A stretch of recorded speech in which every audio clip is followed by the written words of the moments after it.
ప్రభునామానికి మహిమ కలుగును గాక. కూడి వచ్చిన మీ అందరికీ కర్మేల ఆత్మీయ సహవాస సంఘ విశ్వాసులకు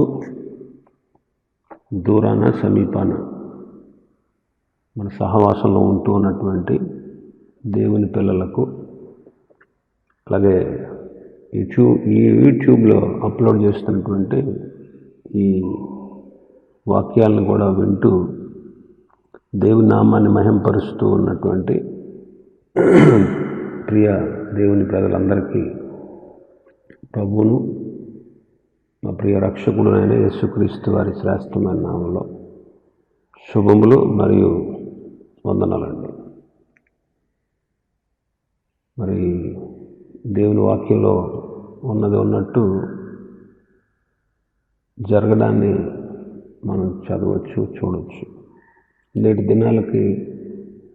దినంలో ఉన్నటువంటి భయంకరమైనటువంటి వ్యాధి టైంలో ఈ విషయాలు పరిశుద్ధ గ్రంథం ముందే ప్రస్తావించింది. ఆమోసు గ్రంథం 8వ అధ్యాయాన్ని మనం చదివితే అందులో కొన్ని మాటలు రాయబడ్డాయి. ఆమోసు గ్రంథం 8వ అధ్యాయం 10వ వచనం నుంచి చదువుతాను. మీ పండుగ దినములను దుఃఖ దినములుగాను, మీ పాటలను ప్రలాపములుగాను మార్చుదు. అందరినీ మొలల మీద గోనె పట్ట కట్టుకొని చేయుదు. అందరి తలలు బూడి చేసేది. ఒకనికి కలుగు ఏకపుత్ర శోకము వంటి ప్రలాపము నేను పుట్టించును. దాని అంత్యదినము ఘోరమైన శ్రమదినముగా ఉండదు. రాబో దినములందు దేశంలో నేను క్షామము పుట్టించును. అది అన్నపానములు లేకపోవుట చేత కలుగు క్షామము కాక, యెహోవా మాటను వినకపోవుట వలన కలుగు క్షామముగా ఉండును. ఇదే యెహోవా వాక్కు. కాబట్టి జనులు యెహోవా మాట వెదకుటకై ఈ సముద్రము నుండి ఆ సముద్రము వరకును, ఉత్తర దిక్కు నుండి తూర్పు దిక్కు వరకును సంచరించుదురు గాని అది వారికి దొరకదు. ఆ దినమందు చక్కని కన్యలను యవ్వనులను దప్పి చేత సొమ్మసిల్లుదురు. ఆమోస్ గారు దర్శన రీతిగా రాయబడినటువంటి మాటలు. ఇశ్రాయేలీయులు చేసినటువంటి భయంకరమైనటువంటి పాపం, దేవుణ్ణి విడిచిపెట్టడం. కాబట్టి వారి అంతం వచ్చింది, నేను విచారణ చేస్తాను, వాళ్ళ దేశంలో ఉండేటువంటి పరిస్థితి ఎలా అయిపోతుంది అని చెప్పాడు. అందుకే 10వ వచనంలో అన్నాడు, మీ పండుగ దినాలు దుఃఖ దినములుగా అయిపోతాయి. ఈస్టర్ జరుపుకోలేదు, గుడ్ ఫ్రైడే జరుపుకోలేదు. చాలా ప్రాముఖ్యమైనటువంటి క్రైస్తవులకి ఈ పండుగలు. లెంట్ సీజన్ సంతోషంగా జరుపుకోలేకపోయారు చాలామంది. లెంట్ ఆచరించేవాళ్ళు. పండుగ దినాలు ఎలా అయిపోయినాయి? చాలామంది పండుగలను ఎక్కువగా ప్రేమించేవాళ్ళు ఎంత ఏడ్చారు తెలుసా? అయ్యో, ఈ పండుగ జరుపుకోలేకపోయాను, ఎప్పుడు లేదు ఈ పరిస్థితి అని.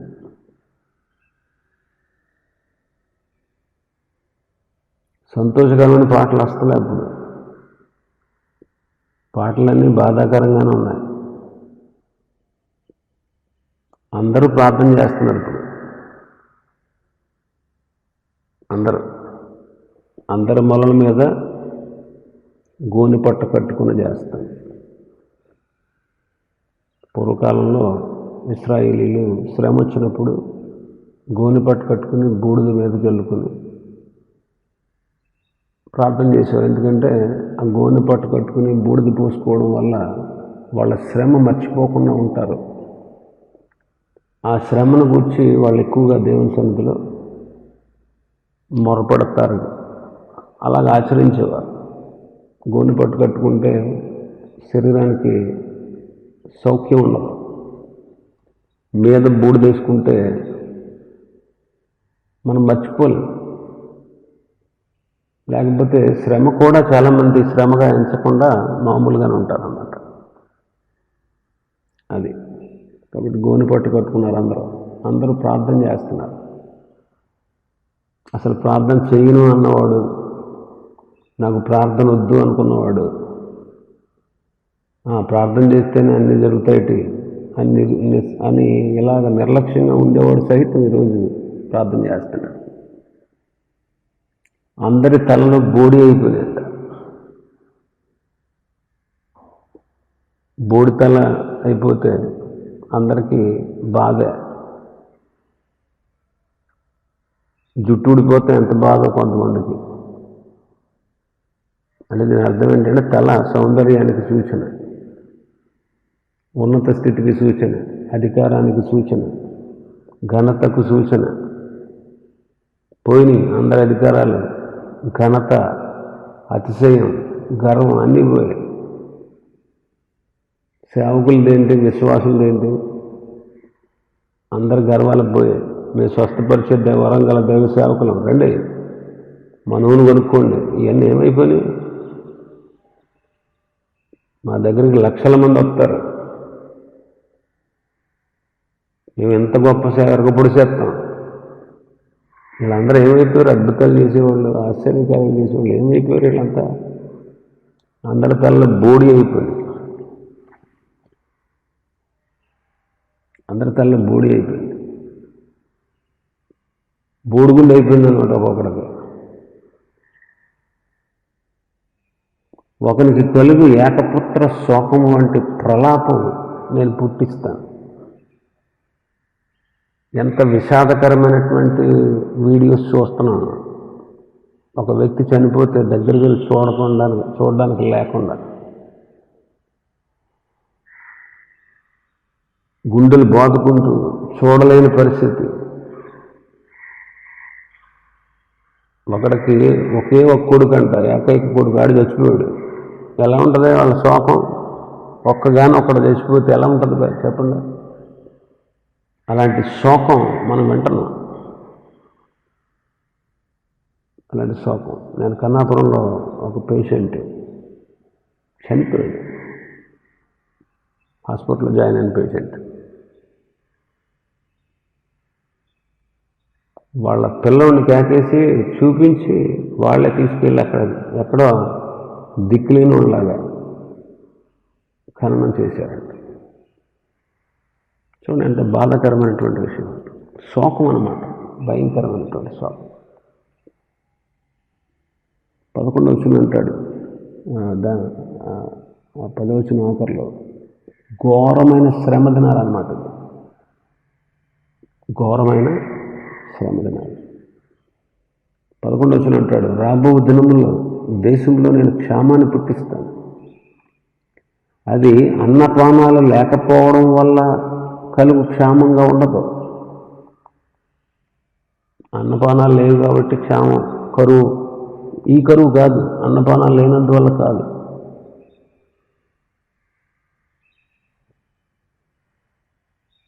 పేషెంట్లు మెనూ చెప్పారు. నేను అప్పట్లో హాస్పిటల్లో ఉంటే, క్వారంటైన్లో ఉండే పేషెంట్లు మెనూ చెప్పారు. రోజు నాన్ వెజ్ ఏది కావాలంటే అది.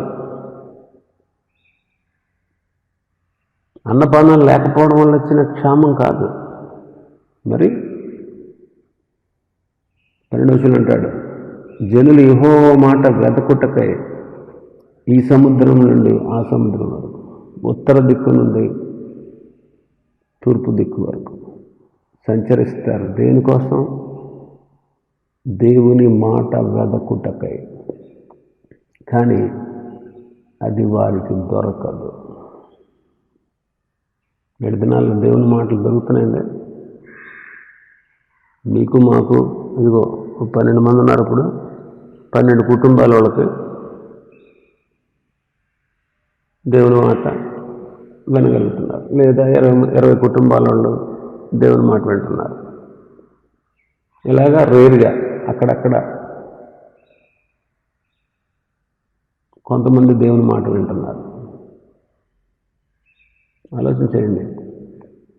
చాలామందికి ఈ వాక్యం దొరకట్లేదు. అది వారికి దొరకదు. ఎక్కడి నుంచి ఎక్కడికంట? ఈ సముద్రం నుంచి ఆ సముద్రం దాకా.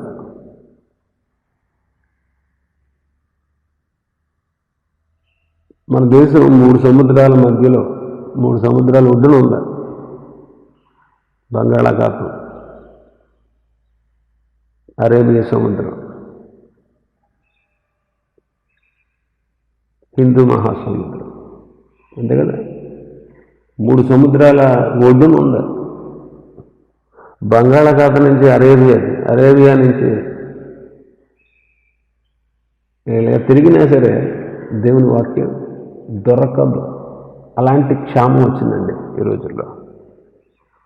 కానీ మనం దేవుని స్తుతించాలి. కారణం ఏంటంటే మనకు దేవుడు ఆయన వాక్యాన్ని ఇస్తున్నాడు. ఎందుకు ఇదంతా, ఈ శ్రమ అంతటికి కారణం ఏంటి? మన పాపాలే. ఇదేంటండి పాస్టర్ గారు, మా పాపాలు ఎప్పుడో పరిహరించబడ్డాయి. మన పాపాలంటారేంటి అనొచ్చు.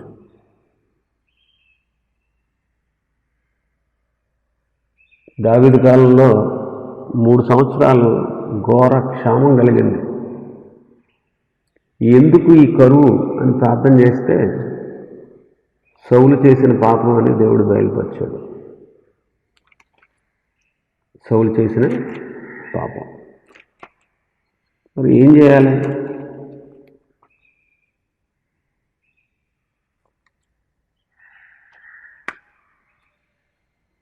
అది పరిస్థితి. అయితే అతని కుమారుల్ని శిక్షించాలని ప్రభు చెప్పాడు. ఎందుకంటే సౌలు కాలంలో తను చేసినటువంటి పని వల్ల ఒక జాతి వారికి ఇబ్బందిని కలిగించాడు. 21వ అధ్యాయం సమూయేలు 2వ గ్రంథం 21వ అధ్యాయం ఒకలా మాటలు. 3 సంవత్సరాలు విడవకుండా కరువు వచ్చిందంట. సౌలు తన కాలంలో గిబియోనీయుల్ని హతము చేశాడట. నరహంతకుడు అంటాడు పరిశుద్ధ గ్రంథంలో పరిశుద్ధాత్ముడు సౌలుని. గిబియోనీయుల్ని చంపను అని యెహోషువ కాలంలో వాగ్దానం చేశాడు. కాబట్టి పూర్వీకులు కూడా, మన మహాభక్తులైన వారు కూడా, వాళ్ళు ఏం చేశారు తెలుసా? వాళ్ళు వాళ్ళ పాపాలు, వాళ్ళ పితరుల పాపాలు ఒప్పుకున్నారు. నెహెమ్యా అంటాడు, మా పితరుల వల్ల మేము కూడా పాపం చేసామయ్యా అంటాడు. మా పితరుల వల్ల మేము కూడా పాపం చేసాం. ఎంత ఘోరమైన శిక్ష రావడానికి మేము తగిన వాళ్ళమే, మాకు రావాలి అలాంటి శిక్ష. నువ్వు న్యాయవంతుడు అని ఒప్పుకున్నాడు. నీవు న్యాయవంతుడు. కాబట్టి నెహెమ్యా ఒప్పుకున్నాడు. అతని పూర్వీకుల పాపాలు, అతని పాపాలను ఒప్పుకున్నాడు.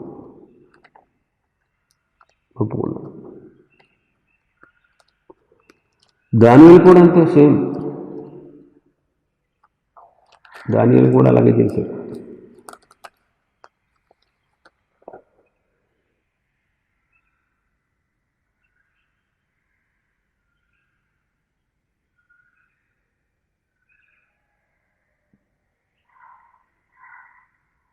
నెహెమ్యా గ్రంథం 1వ అధ్యాయం 6వ వచనం. నీ చెవి యొగ్గి నీ నేత్రములు తెరిచి నీ సన్నిధిని దేవారాత్రులు దాసులైన ఇశ్రాయేలు పక్షంగా నేను చేయి ప్రార్థన అంగీకరించు.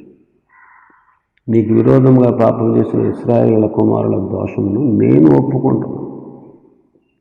నేనును నా తండ్రి ఇంటి వారును పాపము చేసి ఉన్నాను. నీ ఎదుట బహు అసహ్యంగా ప్రవర్తించు. నీ ఆజ్ఞలు గైకోలేదు. చూడండి ఎంత చక్కగా మాట్లాడుతున్నాడు. దానియేలు కూడా 9వ అధ్యాయంలో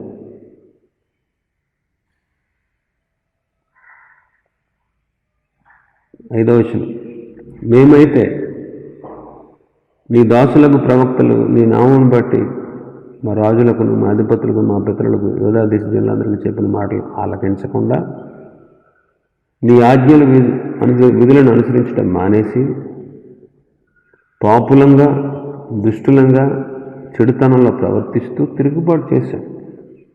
ప్రభు నీవే నీతిమంతుడు.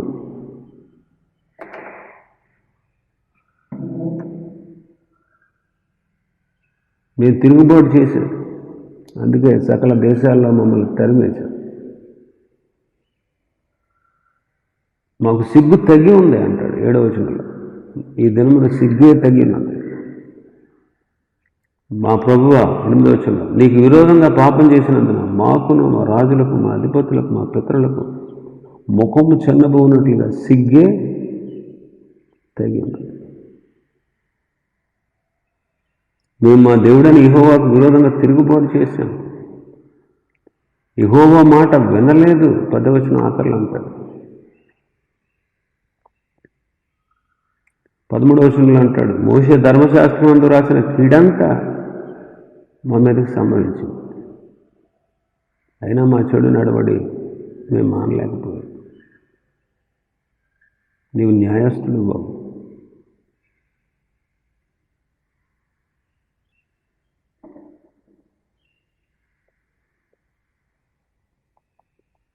ఆలోచించేయండి. ప్రార్థన చేస్తాను. మా ప్రార్థన ఆలకించేలా మమ్మల్ని చెరలో నుండి విడిపించు అని ప్రార్థన చేశాం. 16వ వచనం అంటాడు, 15వ వచనం ఆఖరిలో, మేమైతే పాపం చేసి చెడు నడతలు నడిచాం. మా పాపములను బట్టి మా పితరుల దోషములను బట్టి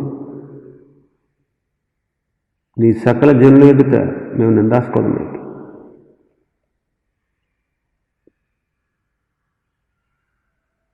నా ప్రార్థన ఆలకించు. శిథిలమైపోయినటువంటి నీ పరిశుద్ధ స్థలం మీదకి నీ ముఖ ప్రకాశం రాని ప్రభువా, నీ గొప్ప కనికరాన్ని బట్టి నేను ప్రార్థిస్తున్నాను. కాబట్టి ప్రార్థించారు. అలాగే నేటి దినాల్లో మనం కూడా మన పాపాలను బట్టి, మన పితరుల పాపాలను బట్టి, మన చుట్టూ ఉన్నవాళ్ళు చేసిన పాపాలను బట్టి దేవుడు రప్పించినటువంటి శిక్ష నుంచి విడుదల పొందడానికి మొదటిగా మనందరి పాపములు ప్రభు క్షమించాలని ప్రార్థన చేస్తే దేవుడు ఈ శిక్షను నిలుపు చేస్తాడు.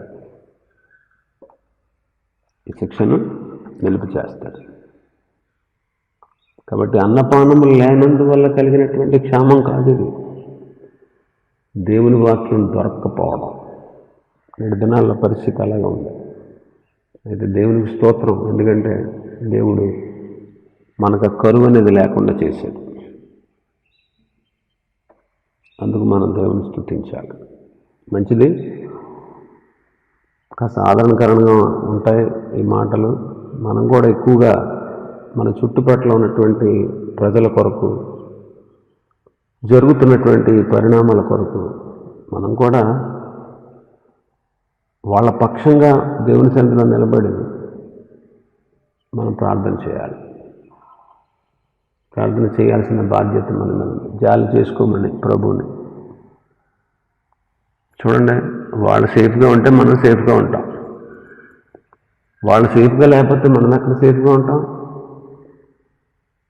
కాబట్టి పాపం వల్ల కలిగేటువంటి శిక్ష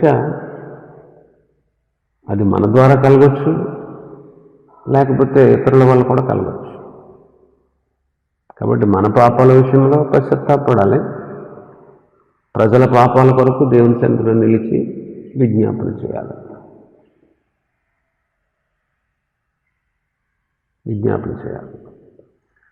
ప్రభు వాళ్ళకు కూడా జ్ఞానోదయాన్ని కలిగిస్తాడు. వాళ్ళకు కూడా భయంకరమైన విగ్రహారాధన వాళ్ళు చేస్తున్నా వాళ్ళకి ఈ టైంలో కనువిప్పు కలగజేస్తాడు. మనం చేసేటువంటి భక్తిని, మనం ఉన్నటువంటి క్షేమస్థితిని వాళ్ళు చూస్తారా చూడరా? కంపేర్ చేసుకుంటారు కదా, ఎవడైనా కంపేర్ చేసుకుంటాడు. ఇప్పుడు మన వీధిలో ఎవరికైనా వచ్చిందనుకోండి, కంపేర్ చేసుకుంటారు. వాళ్ళకి ఎందుకు వచ్చింది అనే దాన్ని కంపేర్ చేసుకుంటారు. వాళ్ళకి ఎందుకు రాలేదు, ఎందుకు సేఫ్గా ఉన్నారు, అది కూడా కంపేర్ చేసుకుంటారు. ప్రతి ఒక్కడు కంపారిజన్ ఉంటుంది కంపల్సరీగా. ఆ కంపారిజన్లో ఒక క్లారిఫికేషన్ వస్తుంది, ఒక క్లారిటీ వస్తుంది ప్రతి ఒక్కరికి. అప్పుడు వాళ్ళు మనం నమ్ముకున్నటువంటి దేవుని గురించి వాళ్ళు గుర్తిస్తారు. గుర్తించినప్పుడు వాళ్ళలో కూడా ఒక రకమైనటువంటి భావన కలుగుతుంది. వాళ్ళ దేవుని ప్రార్థిస్తే ఎలా ఉంటుంది అనే భావన శ్రమలో కూడా వాళ్ళకి కలుగుతుంది. మనం కూడా వాళ్ళ కొరకు ప్రార్థన చేస్తే దేవుడు వారికి కనువిప్పు కలుగజేస్తాడు. కాబట్టి ఈ సమస్య, ఈ శ్రమ అనేకుల రక్షణ కొరకే అని మనం ఆలోచించి, వీలైతే వాళ్ళకి ప్రార్థన చేసి, వాళ్ళ కొరకు ప్రార్థించి, వీలైతే వాళ్ళని ఫోన్లోనే పలకరించి వాళ్ళకి మన ప్రభు గొప్పతనం గురించి చెప్తే మంచిది. మీ బంధువుల్లో ఎవరైనా మీ బాధలు, ఇబ్బందుల్లో, కష్టాల్లో, ఈ శ్రమలో భయపడుతూ బాధపడుతున్నటువంటి వారు ఎవరైనా ఉంటే మీరు వాళ్ళతో ఫోన్ను మాట్లాడి వాళ్ళని ధైర్యపరిచి మన దేవుని గొప్పతనం గురించి చెప్పండి. తప్పక సహాయం చేస్తాడు. ఇది మంచి టైం. లేకపోతే మనల్ని సువార్త చెప్పనవరా, మనల్ని ఇబ్బంది పడతారా? యేసుక్రీస్తు ప్రభువుని నమ్ముకున్నందుకు మనల్ని నానా హింసలు పెడతారా? చూసారా, ఏదో ప్లాన్ చేసి మొత్తం మీద దేశాన్ని మార్చేద్దాం, ఏవేవో చట్టాలు చేసేద్దాం, క్రైస్తవులను అనగదొక్కేద్దాం అనే అభిప్రాయంతో ఉన్నాడు ఒక్కొక్కడు. పెద్దవాడు మొదలుకొని చిన్నవాడు దాకా నోరు ఎత్తకుండా, కిక్కిరి మనకుండా, బయటికి రాకుండా. మా ప్రభువు గొప్పవాడు, ఆయన ముందు మనం ఎవడ కుప్పిగంతులు వేయడానికి కుదరదు. ఇవన్నీ మనకు మేలు కొరకేనండి. ఈ శ్రమలన్నీ మన మేలు కొరకే. ఈ వైరస్ మన మేలు కొరకే. ఎంత మంచి పని చేసింది ఈ వైరస్ వచ్చి, దేవునికి స్తోత్రం. మనల్ని సెట్ చేసింది దెబ్బకి. లేకపోతే ఎప్పుడైనా లేచామండి 5ంటికి? లేచామా? లేచినా ఏదో పులుక్కుంటామే. లెగిసినా సరే ఏదో పునుక్కుంటాం, ఏదో గొడవ. అలా ఉంది మన పరిస్థితి. ఎప్పటికీ ఒక్కరికైనా భయం ఉందా? ఏరి మన కుర్రోళ్ళందరూ ఏరి, మన కుర్రోళ్ళందరూ ఏరి కుర్రోళ్ళు యవనస్తులు ఏరి, మిగిలిన విశ్వాసులు లేవాళ్ళకి ఫోన్లు, టచ్ ఫోన్లు ఉంది. వాళ్ళకి భయం. వాక్యం అంటే ఆసక్తి లేదు. దేవుడు అంటే భయం లేదు. ఇంకా సెట్ అవ్వాలి. అందుకే అక్టోబర్ దాకా వెళ్ళాలంటుంది. కొంతమంది ఆగస్టు అంటున్నారు, కొంతమంది అక్టోబర్ అంటున్నారు, కొంతమంది వచ్చే సంవత్సరం జనవరి అంటున్నారు. నవంబర్, డిసెంబర్, జనవరి నెలలో చూడాలి ఒక్కొక్కరి సంగతి. అది ఇంకా పేటరేగిపోద్దంట. అసలు భయం లేదు ఎవరికైనా. మన వాళ్ళకే, బయట వాళ్ళ గురించి నేను చెప్పట్లే. అది వంచరా మోకాళ్ళు? చెప్పండి మిగిలిన వాళ్ళకి, అరే ఈరోజు యూట్యూబ్లో వాక్యం పెట్టారు వినంటారా ఒకసారి అని చెప్పండి అందరికీ. మన వాళ్ళకి తెలియపరచండి. ఒక పక్క ప్రపంచం అంతా ఎంత గలిబిలి చెంది, అశాంతి చెంది, దుఃఖపడి, భయపడి అమ్మో ఏమైపోద్దాం అనేటువంటి పరిస్థితి ఉందా? మనకు ప్రార్థన లేదు, వాక్యం లేదు, భక్తి లేదా, విశ్వాసం లేదా?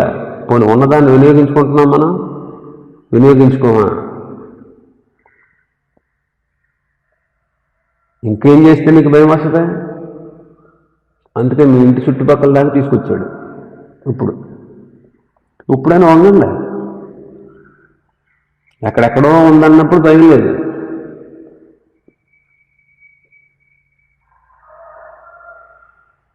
గమనించండి, బుద్ధి తెచ్చుకోండి, ప్రార్థించండి. ఇప్పుడైనా కళ్ళు తెరవండి, మీ హృదయాలు చింపుకోండి, మీ పాపముల కోసం పశ్చాత్తాపడండి, ప్రభు పాదాలను శరణు వేడండి, కనికరిస్తాడు. ఆయన ఉగ్రత దినం. మనం పలకరించుకుని ఎంతకాలమైంది, మనం కలుసుకుని ఎంతకాలమైంది, మన ముఖాలు చూసుకుని ఎంతకాలమైంది.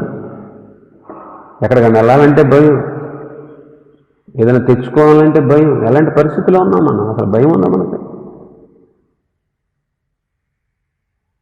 భౌతిక సంబంధమైనటువంటి పనులన్నీ చేస్తున్నాం, చేతులు శుభ్రంగా కడుక్కుంటున్నాం, రోజుకు 10 సార్లు 20 సార్లు. మన చేతలు కడుక్కుంటున్నామా? నోరు ముక్కు మూసుకుంటున్నాం.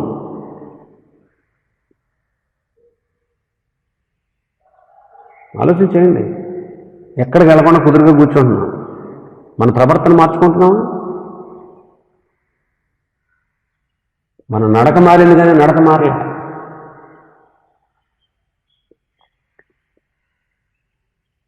మన మాట మారింది కానీ మన ఆలోచనలు మారలేదు.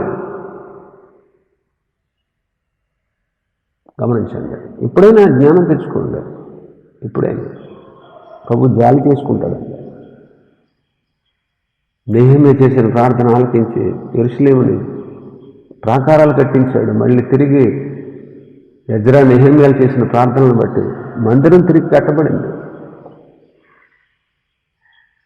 పోగొట్టుకున్న వైభవం తిరిగి దానియేలు ప్రార్థన ఆలకించి ఇశ్రాయేలుని చెరలో నుండి విడుదల పొందాడు.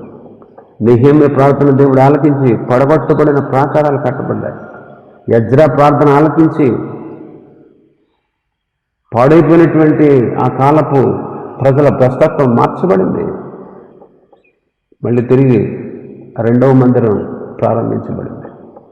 గొప్ప కార్యాలు కదండి ఇవన్నీ.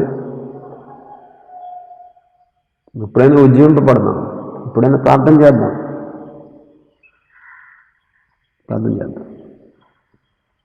గమనించండి. మన వాక్య భాగంలోకి వద్దాం. 11వ అధ్యాయాన్ని మనం ధ్యానం చేసుకుంటాం. ఆదికాండం 11వ అధ్యాయం. గత దినం మనం నేర్చుకునేటువంటి విషయం, ఎందుకు బాబెలు గోపురం కట్టారు? బాబెలు గోపురాన్ని ఎవరు కట్టారో చెప్తాం. ఎందుకు బాబెలు గోపురాన్ని కట్టారంటే భూమి మీద వాళ్ళు అటు ఇటు చెదరిపోకుండా ఉండడానికి. దేవుడేమో మీరు ఫలించి అభివృద్ధి పొంది భూమిని నిండించండి అంటే మేము ఒక చోటే ఉంటాం, ఎక్కడికి వెళ్ళాం, మేమందరం కలిసికట్టుగా ఉంటాం అని వాళ్ళ సొంత నిర్ణయం తీసుకున్నారు. అందుకే ప్రభు వాళ్ళని చెదరగొట్టాడు. పేరు సంపాదించుకోవడానికి. రెండవది పేరు సంపాదించుకోవడానికి. ఎంతమంది ఎన్ని సంవత్సరాల క్రితం లాభం ఏంటండి? అది నిలిచిందా? అక్కడికి నిలవలేదు. మామూలుగా పేరు సంపాదించుకోవడం వేరు, మోసం చేసి ఇతరులను బాధపెట్టి సంపాదించుకోవడం వేరు. కానీ వాళ్ళు చేసింది ఇతరులను ఇబ్బంది పెట్టి పేరు సంపాదించుకోవాలనే ప్రయత్నం. అందుకే అది ఫలించలేదు. మూడవది, మరలా జలప్రలయం వస్తే మనం తప్పించుకున్నాం. స్వప్రయత్నాల ద్వారా దేవుని ఉగ్రత నుంచి తప్పించుకోవాలని చూడడం. ఇంకా దేవునిపై యుద్ధం ప్రకటించడం. ఆయన పరలోకాన్ని తీసుకుని మనకు భూలోకాన్ని ఇస్తాడా? ఇది అంత అన్యాయం, కుదరదు. ఆయన మీద యుద్ధం ప్రకటిస్తున్నాం అన్నట్టు ఆ బాబెలు గోపురం మీద ఒక విగ్రహాన్ని పెట్టి దాని చేతిలో కత్తి పెట్టి, ఇదిగో మీతో యుద్ధం చేయడానికి వస్తున్నాం. అదనమాట వాళ్ళ ఆలోచన. నువ్వెవడు, నేనెవడు దేవుని మీద యుద్ధం చేయడానికి, ఆయన దూషించడానికి, ఆయన తిట్టడానికి, ఆయన గురించి వ్యతిరేకంగా మాట్లాడడానికి మనం ఎవరు? మంటి పెంకు. మనం మంటి కుండలో ఉన్న ఒక పెంకు లాంటి వాళ్ళు. కాబట్టి వాళ్ళ ఆశయం ఫలించలేదు. అయితే ఈ బాబెలు గోపురం గురించి మనం ఆలోచన చేస్తే ఈ సంఘటన మనకు కొన్ని పాఠాలు నేర్పిస్తూ ఉంది. ఈ సంఘటన కొన్ని పాఠాలు మనకు నేర్పిస్తుంది. ఏంటి? మొదటిది, బాబెలు. ఆ గోపురం పేరు, ఆ పట్టణం పేరేంటి? బాబెలు. 9వ వచనంలో దానికి బాబెలు అని పేరు పెట్టారు. బాబెల్ అనే మాట బలాల్ అనే హిబ్రూ భాషా పదం నుంచి వచ్చిందంట. ఈ మాటకి అర్థం ఏంటో తెలుసా? Gate of God. ఈ మాటకి దేవుని ద్వారం అని అర్థం. లేకపోతే తారుమారు. ఇంకా మరొక అర్థం ఏంటంటే గందరగోళం, కన్ఫ్యూజన్ అని కూడా అర్థాలు ఉంటాయి. మానవుడు దేవునితో యుద్ధం చేయడానికి ప్రకటించి దానికి దేవుని ద్వారం అని పేరు పెట్టాడు.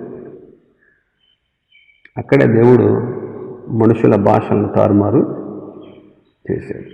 మానవుడు అనుకున్నాడు ఏమనంటే, నేను సాధించాను, నేను ఎంత ఎత్తైన గోపురం కట్టేశాను, అక్కడికెక్కి నేను దేవునితో యుద్ధం చేస్తాను అనేటువంటి గర్వం మనిషిలోకి వచ్చినప్పుడు వాళ్ళ గర్వాన్ని, వాళ్ళ అహంభావాన్ని దేవుడు తుడిచిపడేశాడు. ఇది మొదటి పాఠం, మనం నేర్చుకునే మొదటి పాఠం. ఎప్పుడైతే నీలో గర్వం ప్రవేశించి, అహంభావం ప్రవేశించి,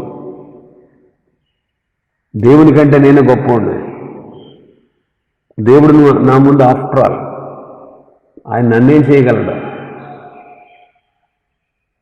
ఎలాగ నువ్వు ప్రవర్తించావా, నీ అహంభావాన్ని, గర్వాన్ని తొక్కేయగలడా ఆయన.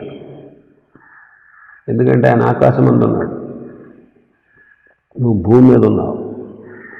భూమి ఆయన పాదపీఠం. భూమి అంట ఆయన పాదాలు పెట్టుకునేటువంటి ప్లేస్. ఆయన పాదాల కింద ఉన్నావు. గర్వంగా నడిచావా, అహంభావాన్ని ప్రదర్శించావా, నాకేంటి అనుకుంటూ విర్రవీగుతున్నావా, చూసుకో, ఒక తొక్కు దొక్కుతాడు. జాగ్రత్త. నీ అహంభావాన్ని, నీ గర్వాన్ని తుడిచిపడేస్తాడు. విర్రవీగుతున్నాయేమో నీకున్న ఉద్యోగాన్ని చూసుకుని, నీకున్న వ్యాపారాన్ని చూసుకుని, నీకున్న డబ్బు, నీకున్న హోదా, నీకున్నటువంటి ఆస్తి, నీకున్న ఐశ్వర్యం, నీకున్న బంధు బలం, నీకున్న కుల గర్వం, ఇవన్నీ కూడా అహంభావంతో సమానం. గర్వం తీసుకొస్తాయి. ఇవన్నీ వీటన్నిటిని బట్టి అతిశయిస్తే నువ్వు గర్విష్ఠువైపోతావు. ఎలాంటి గర్వం నీలో ఉన్న, అహంభావం నీలో ఉన్న ప్రభు అణగద్రొక్కగల సమర్థుడు. బాబిల్ అది నేర్పిస్తుంది. మనం ఏదో చేద్దాం అనుకున్నాడు, తారుమారైపోయిందంటే అంత. దేవునితో యుద్ధం చేసేసి గెలుపొందేద్దాం. యెహోవా ఎదుట పరాక్రమం గల వేటగాడంటే మళ్ళీ నిమ్రోదు అనేవాడు. లోకోక్తి అంటే అందరూ చెప్పుకున్నారంట, ఒరే బాబు వాడు ఆడితో దేవుడితో పెట్టుకున్నా పర్లేదు కానీ ఆడితో పెట్టుకోకూడదు అన్నట్టు అలాంటి లోకోక్తి సామెత ఒకటి పుట్టిందంట. ఒరే దేవుడితో పెట్టుకున్నా పర్లేదు కానీ ఆడితో పెట్టుకోకూడదు, దేవుడి కంటే గొప్పోడు వీడు అన్నట్టు. ఏమైంది వాడి అహంభావం, వాడి గర్వం, అన్ని సంవత్సరాలు పడిన కష్టం ఏమైపోయింది?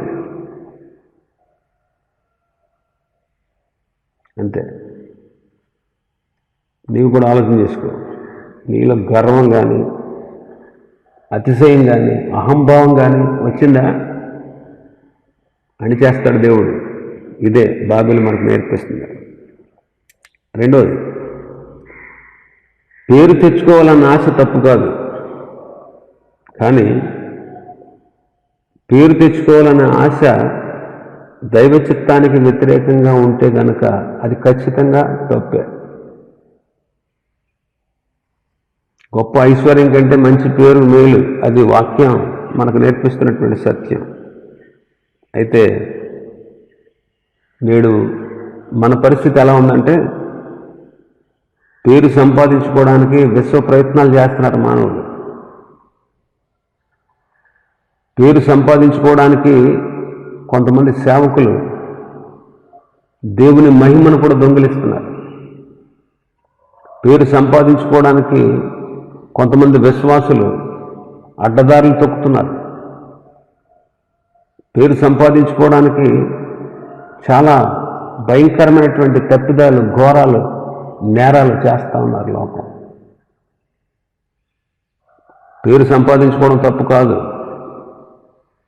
కానీ పేరు సంపాదించుకోవడం కోసం సాటి మనిషి యొక్క జీవితాన్ని నాశనం చేసి, బలహీనులను అణిచేసి, మోసం చేసి, ఇతరులను దోచుకొని పేరు ప్రఖ్యాతులు సంపాదించడం అనేది అది శాశ్వతంగా ఉండవు. దానివల్ల దేవుని శాపం, దేవుని ఉగ్రత వస్తుంది. అది దేవుని చిత్తానుసారం కాదు. కాబట్టి పేరు సంపాదించుకో, న్యాయబద్ధంగా సంపాదించుకో. మనం చదువుకున్నాం కదా, మనం చెప్పుకున్న చరిత్రలో 6 లక్షల మంది అంట రోజు పనిచేస్తూ 43 సంవత్సరాలు కట్టారంట. చరిత్ర చెప్తున్నటువంటి విషయం. ఎంతమందిని బాధపెట్టి ఉంటారు చూడండి. ఆ కాలంలో పని చేయమని ఎంతమందిని, బలహీనుల్ని, రోగుల్ని కూడా బాధపెట్టి వాళ్ళు చనిపోయినా పట్టించుకోకుండా, పైనుంచి ఒక ఇటుక పడితే ఏడ్చేవారంట, కానీ మనుషులు చచ్చిపోయినా పట్టించుకునేవారు కదండి. ఏం పేరు సంపాదించుకుంటారు? ఇప్పుడు గమనించండి, అలాంటి పని దేవుడు ఎప్పుడూ హర్షించడు. ఇతరులను బాధ పెట్టి, దుఃఖపెట్టి, నష్టపరిచి, దోచుకుని నువ్వు నీ సామ్రాజ్యాన్ని కట్టుకుంటున్నావు. జాగ్రత్త, ప్రభు చూస్తున్నాడు.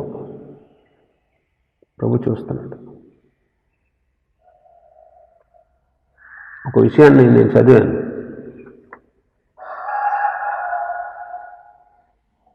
జర్మన్ వింగ్స్ అనే విమానానికి సంబంధించిన కో పైలట్ అంట, వాడి పేరు ఆండ్రిస్ లుబిడ్జ్. 150 మందితో ప్రయాణం చేస్తున్నటువంటి విమానాన్ని ఫ్రాన్స్ దేశంలో ఆల్ఫ్ అనే పర్వతాల మధ్యలో కూల్చేశాడంట. దానికి ముందు తన ప్రియురాలితో అన్నాడంట, కొద్ది రోజుల్లో నా పేరు ప్రపంచం అంతా మారుమోగిపోద్ది అన్నాడంట. అంటే తన పేరు లోకమందంతా వినపడడం కోసం వాడు ఎలాంటి మార్గాన్ని ఎంచుకున్నాడో చూడండి. 150 మందిని చంపేశాడు. ఇలాంటి కిరాతకులు లేరండి. మేము మా దగ్గర ధనం ఉంది, మా దగ్గర బలం ఉంది, మమ్మల్ని అడిగేవాడు లేడు, మమ్మల్ని ఎవడు ప్రశ్నించలేడు, ఎవడు ప్రశ్నించడానికి సరిపోడు, నా ఇష్టం వచ్చినట్టు నేను బతుకుతాను అంటూ తల్లిదండ్రులను వేధిస్తూ సమాజానికి చీడపురుగులా మారిపోయి అనేకుల్ని ఇబ్బంది పెడుతూ వాడి సంతోషాన్ని, ఆనందాన్ని, పైచాచిక ఆనందాన్ని అనుభవిస్తూ ఉంటే ప్రభు చూస్తే ఎలా ఊరుకుంటాడు? అందుకే ఊరుకోలేదు ప్రభు.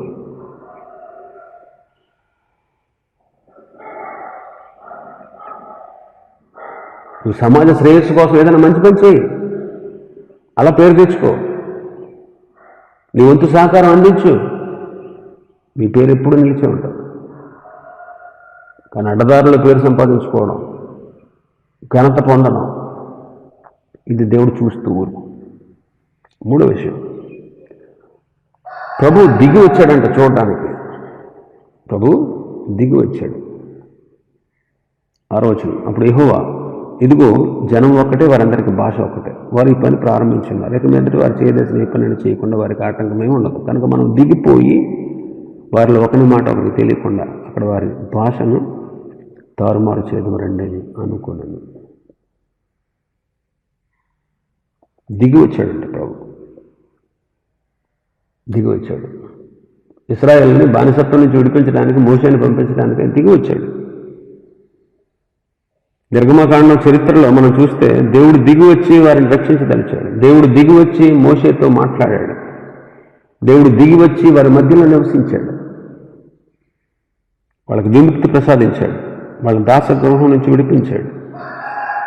అదే బాబెలు గోపురం సందర్భంలో కూడా దిగి వచ్చాడు. అక్కడ వాళ్ళు కోరుకున్నది నెరవేర్చడానికి కాదు, వాళ్ళని చెదరగొట్టడానికి. మానవ పరిస్థితుల్ని, మానవుని యొక్క మనుగడను, వారి యొక్క జీవన విధానాన్ని పరిశీలించేటువంటి దేవుడు దిగి వచ్చి వాళ్ళ భాషలు తారుమారు చేసి ఆ పని జరగకుండా నిలిపేశాడు.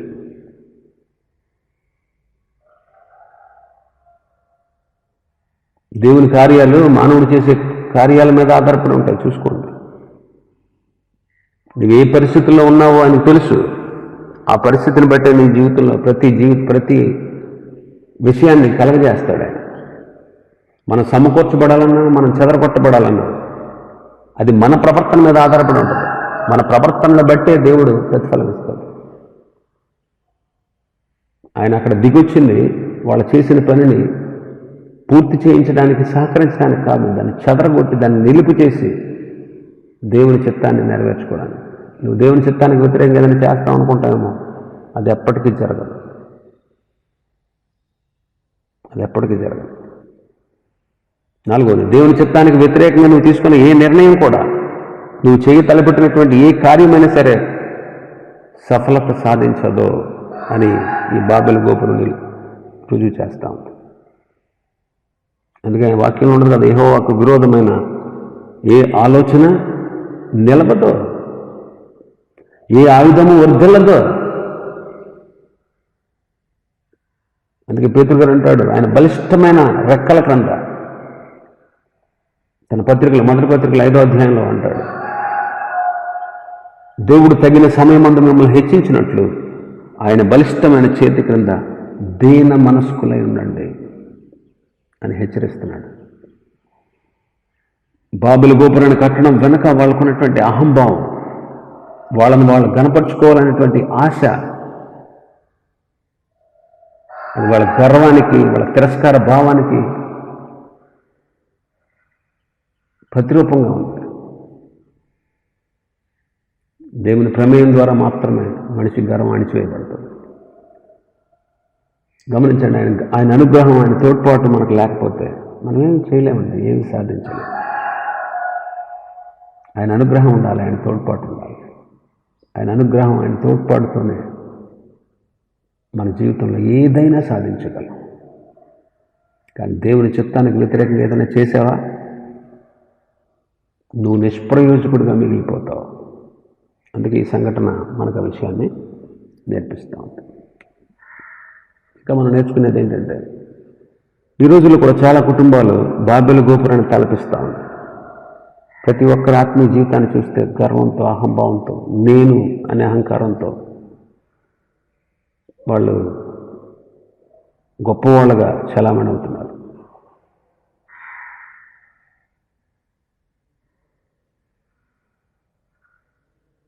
అందరూ ఒకే భాషలో మాట్లాడుతున్నారు. ఇప్పుడు ఒకరి మాట ఒకరికి అర్థం కావట్లేదు. ఆలోచించండి, దేవునికి చోటు లేని ప్రతి కుటుంబం కూడా ఒక్కొక్క బాబెలు గోపురమే.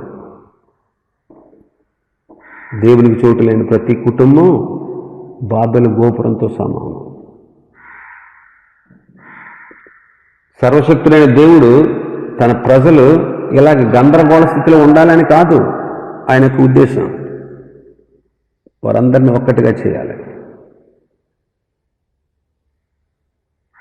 వాళ్ళందరూ ఒకే భాష మాట్లాడి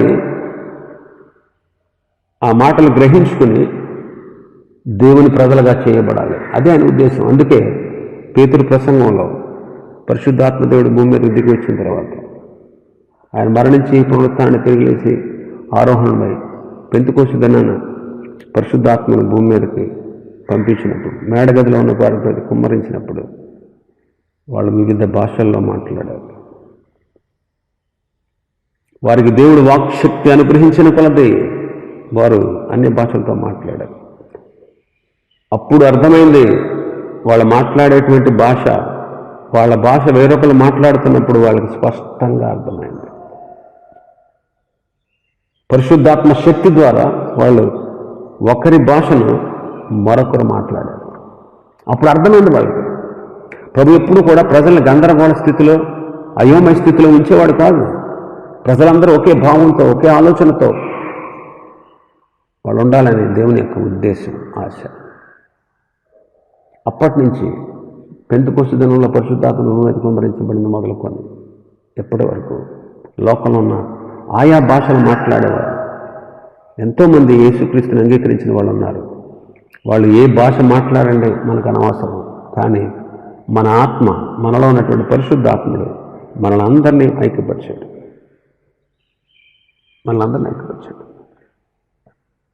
ఆ స్థితిలోకి మనం నడిపించాడు. కాబట్టి ఈ రోజుల్లో నీ కుటుంబం, లేకపోతే నీ వ్యక్తిగత జీవితం, లేదా నీ సేవా జీవితం అది చూడగానే బాబెలు గోపురాన్ని కల్పిస్తుందేమో. అయితే నువ్వు కన్ఫ్యూజన్లో ఉన్నావు, నువ్వు గందరగోళ స్థితిలోకి మారిపోతావు, నీ పరిస్థితి అయోమయం అయిపోతుంది. బాబెలు గోపురం లాంటి గర్వం, అహంభావం నీళ్ళు లేకుండా చూసుకో. ఇవే బాబెలు గోపురం మనకు నేర్పించేటువంటి పాఠం. గమనిద్దాం, దేవుని ప్రజలుగా గుర్తిద్దాం, మన జీవితాన్ని సరి చేసుకుందాం. దేవుడు